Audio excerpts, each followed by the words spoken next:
Anong style ng parenting mo? Sa tagsibol sa North America, ang mga ibon ay abala sa pagiging ideal moms. Gaya ng American Robin na nakasit on egg mode buong araw, parang living rice cooker. Ang mga American Robin, masipag na magulang, parehong lalaki at babae ang tumutulong sa pagpapalaki ng sisiw. Dito naman tayo sa ibaba ng kagubatan, may isa pang nanay na hindi nagpapatalo, ang Five-Line Skink, isang butiki na may built-in solar charger.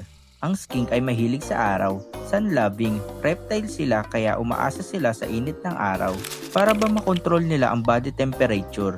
Madalas makita sa bato, kahoy at bakod. Hindi siya tulad ng ibang butiki na lay eggs and walk away ang parenting style.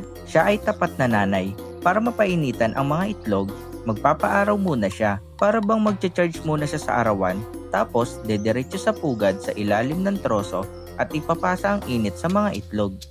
Ang galing parang wireless transfer, no cable needed. Pagkalipas ng isang buwan, sabay na napisa ang itlog ng robin at skink. Ang mga inakay ng robin walang kayang gawin, parang bagong download na app na kailangan pang isetup. Pabebe ang mga ito sa nanay. Ang mga baby skink naman paglabas pa lang ng itlog, kinabukasan pa lang nag-explore na sila sa sahig ng kagubatan na para bang hindi pa mga baby ito. Sa mundo ng pagiging magulang, may nanay na super hands-on at may skink mom na chill pero effective.